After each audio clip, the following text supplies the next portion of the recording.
Hey everyone, Reed here with Big Strong Book, and today, well, we're talking about a video game again.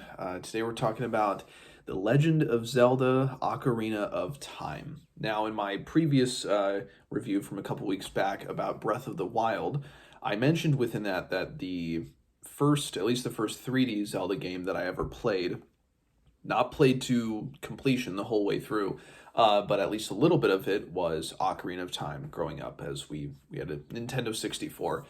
And as a kid, I mean, I didn't play it that much, but I could never get, or I never got past, I would say the initial, even getting to Hyrule Castle at the way beginning of the game, I kind of get there, which is so early on. I just never got past it. And as I have returned to the Zelda series and grown more enamored by it, I guess you could say, I wanted to reapproach Ocarina of Time and actually play it all the way through. And I did. I just finished it the other day, and I'd love to talk about it because I mean, obviously, it's not only one of the landmark Zelda games, obviously, but it's one of the landmark video games in history. It was thoroughly a blast to play this game, with frustrations and all that come with playing a game of that era and like Ocarina of Time.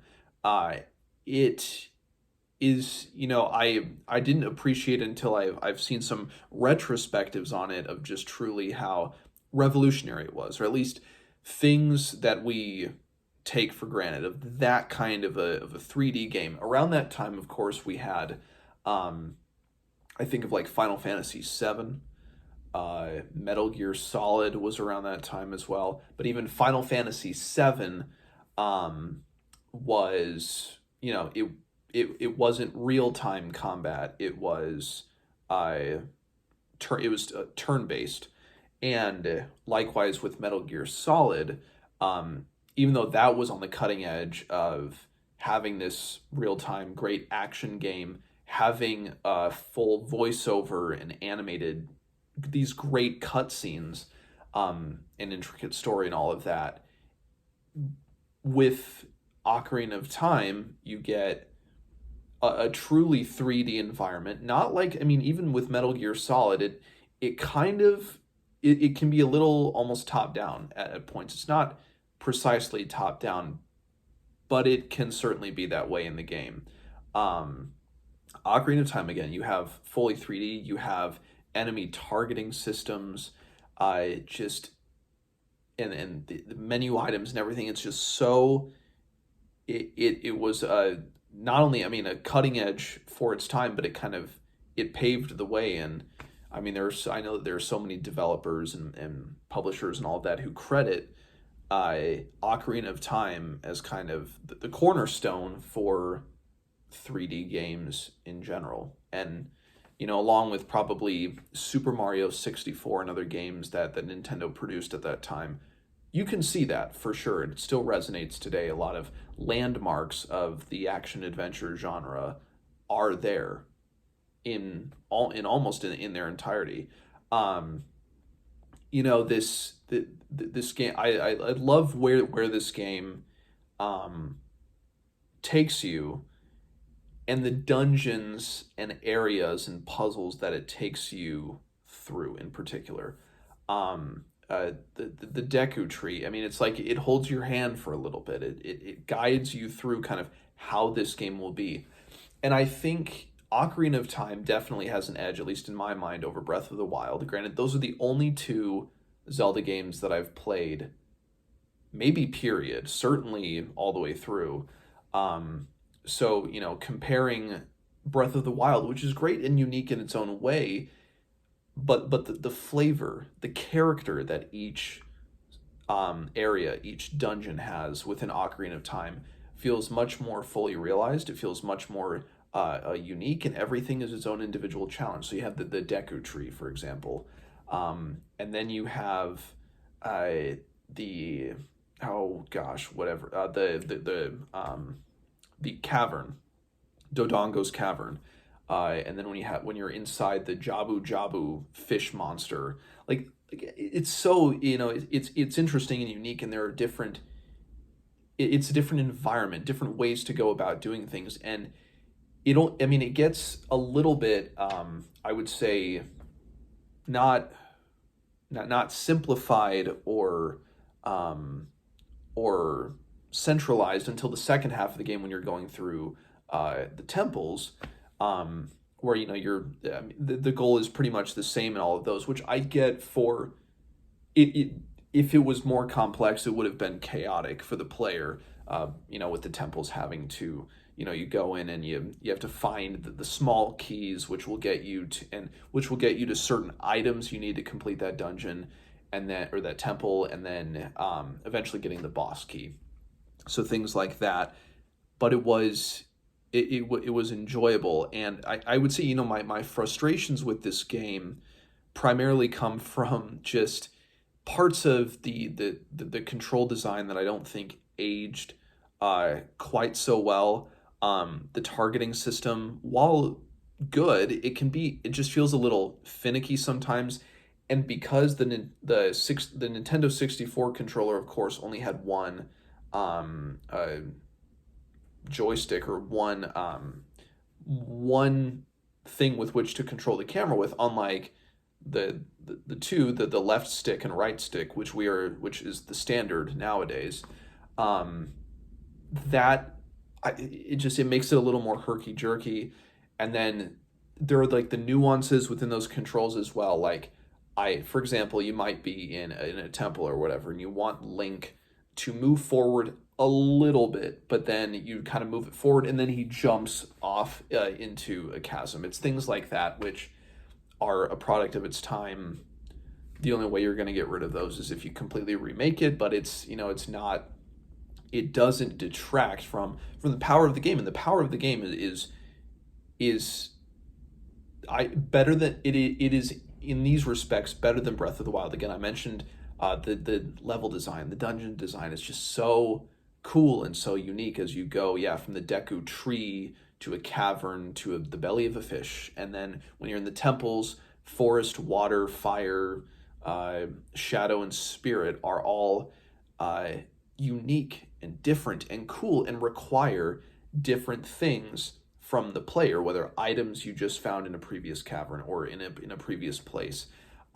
Sometimes they get frustrating, sure, like like the water temple, for example. Good grief, with all the times that you have to switch your boots, and and things like that. But it's a fully realized vision, which is so cool, and it makes the world feel alive, which, it may seem kind of paltry and quaint by today's standards, but again, it is helpful for me to kind of put myself in the shoes of, like, okay, if I was my age that I am now or whatever, when in 1998, when this game came out, how blown away I would have been by this, how real, how immersive, and just involved this world was, which makes the transition in this game, it's kind of maybe it's not literally the halfway point, but it feels like the halfway point of the story.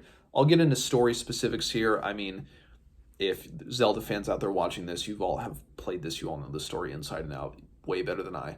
But when you get to the point where you find the Spirit Stones and you return to the Temple of Time, Ganondorf steals the Triforce, and you were sent to is it the sacred realm or the spiritual realm, and then you are transported 7 years into the future, which is freaky in and of itself, because Link is just a kid, and now he's a kid that is having to become an adult, and now the weight of everything has shifted significantly.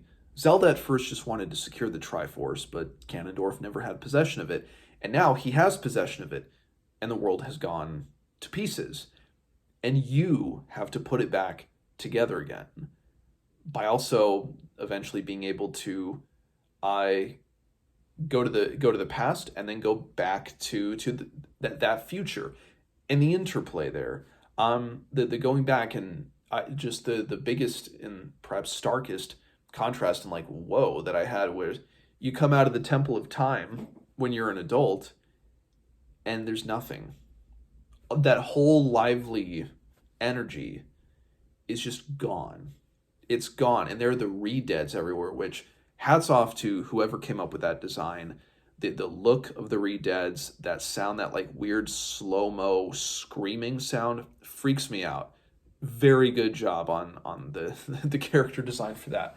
Um, but yeah, and then the weight of the story shifts until the point where you are the sole hope. You were like a helper before, but now you were able to get through, and you alone can fix it. Um, and then by revisiting all the parts of the world and slowly but surely kind of peeling back the decay, allowing the thaw to begin, before you then circle back to now Ganon's castle again.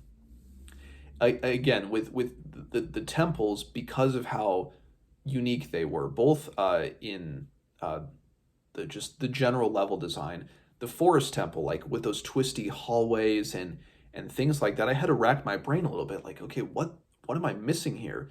And that's tough. And I will admit, I had to rely on a walkthrough for some parts of this game, particularly in the water temple and stuff, because it just things just weren't apparent, and I didn't want the game to become so frustrating for me, just spending an insane amount of time just on these dungeons when I just wanted to progress in the game. So that's always finding that balance within games, between fun and frustration. It's a very fine line.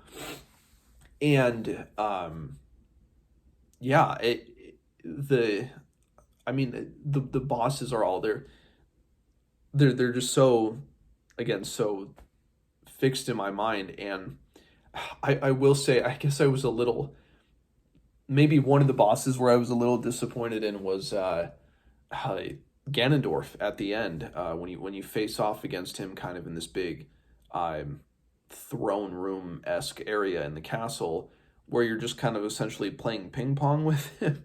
I mean, it's more funny than anything that it's just like uh, kind of whacking this beam of light back and forth until it hits one of you. Um, I mean, that's very, again, a very minor criticism, but it's just the where this story, or where this game it takes you. It's even more. I mean, Breath of the Wild again has this, and it doesn't have this. It has that hero's journey in full, the ultimate hero's journey for Breath of the Wild, because you alone can dictate what your journey, what your path looks like. That's the ultimate freedom a player can have. But within this, it has more structure, has a little more guidance, has a longer mandatory checklist of things for you to do. But it gives you a little bit of freedom, creativity, and how you explore that, and you see the journey in front of you. Everybody's journey will look very similar, but it's, I think, made more evident because it is a shared experience, unlike Breath of the Wild, which, but again, it appeals to the other side of it, which is the ultimate freedom and creativity with how you go about things. It's all about finding that balance. Some games just want to go the Breath of the Wild direction, which is complete freedom. Do whatever you want in whatever order. You can go straight to the final boss if you want to, or you don't have to. You can go kind of a more prescriptive route. And then there are the games that are super railroady in how they do things. And Ocarina of Time, I think, is able to find a little bit of that balance in the freedom and in the mandatory. It finds that way. And it's tough to say, especially comparing, apples to apples or whatever, comparing Ocarina of Time to Breath of the Wild. I don't have the nostalgia for either one. It's not like I grew up. I mean, I did kind of. I played Ocarina of Time a little bit as a kid. I didn't play it intensely, so the nostalgia factor might be there a little bit, but not strong. And it isn't really there for Breath of the Wild. Breath of the Wild's past, of course, as I went in depth in my review, was rooted a lot in just frustration that I got from it, of getting myself acclimated to that kind of gameplay and that kind of a world. So it's tough to say which one is better because they both excel to the fullest in what they're trying to do. So it's hard to feel like which one is better because they're two very different games. I mean, obviously very similar because the core Zelda games, that they follow that a very similar road, and that's not a bad thing because it is everything around that. The way that the game is structured, the way you do things, the mechanics of it, the gameplay, what's new versus what you had previously seen in other games, the level design, the dungeon design, all of those things are what make that experience. It's not just for the story. And the themes can resonate too. But they might resonate differently in every game. It's about like coming of age in Ocarina of Time, whereas in Breath of the Wild it was rediscovering a lost world and reinvigorating that world again. It was a little more personal in Ocarina of Time, and it's on a huge world scale, open world scale in Breath of the Wild. So it's now interesting kind of getting a taste for the current versus not that it's current, and not that Breath of the Wild will necessarily be the standard for all Zelda games moving forward. But I mean, with Tears of the Kingdom as an example, which I haven't played yet, I mean that seems like the new direction. But this was a very good game with maybe some hangups and frustrations just for because this game was built for the Nintendo 64, and the limitations, I think, of that hardware and that controller in particular, just kind of, you still feel those frustrations nowadays, but it's a marvelous game. I mean, what more could you say about it?